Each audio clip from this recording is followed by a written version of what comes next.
শখের বশে মানুষ কি না করে, তবে সবার শখই নিরীহ নয়।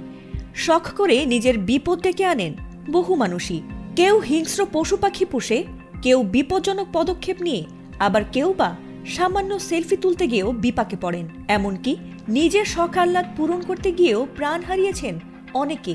তেমনি পাহাড়ে বেড়াতে গিয়ে শখ করে সেলফি তুলতে গিয়েছিলেন এক পর্যটক, কিন্তু সেই সেলফি তুলতে গিয়ে পা পিছলে পড়ে যান গভীর খাদে। আর এরপর যা ঘটেছে সেই ভিডিও এখন ছড়িয়ে পড়েছে সামাজিক মাধ্যমগুলোতে।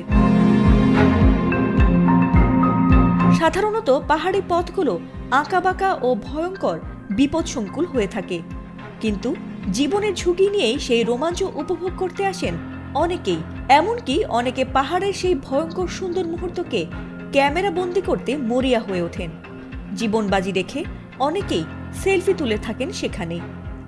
অনেকে অসাবধানতায় খাদে পড়ে নিহতও হয়েছেন, আবার অনেকেই অলৌকিকভাবে বেঁচেও ফিরেছেন এসব দুর্ঘটনা থেকে।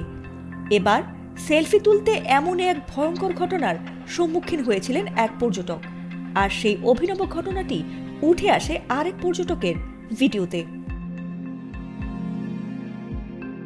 ঘটনাটি ঘটেছে চীনের হুয়াইং পর্বতমালা এলাকায়। ভাইরাল হওয়া সেই ভিডিওতে দেখা গেছে বিপজ্জনক সেই পাহাড়ের ওপর দাঁড়িয়ে সেলফি তুলতে গিয়ে পা পিছলে প্রায় 130 ফুট গভীর খাদে পড়ে যান তিনি, আর তাতে আতঙ্কিত হয়ে পড়েন বাকি পর্যটকরাও। তবে সৌভাগ্যক্রমে এই যাত্রায় বেঁচে ফেরেন সেই পর্যটক, যদিও এখনও সেই ব্যক্তির নাম পরিচয় জানা সম্ভব হয়নি। তবে এনডিটিভির এক প্রতিবেদনে উল্লেখ করা হয়েছে, সৌভাগ্যবশত ঘন গাছপালার উপর পড়ায় ওই পর্যটকের গুরুতর কোনো আঘাত লাগেনি। এমনকি তিনি নাকি সামাজিক যোগাযোগ মাধ্যমেও তার বেঁচে ফেরাকে নিয়ে স্রষ্টার কাছে কৃতজ্ঞতা জানিয়েছেন।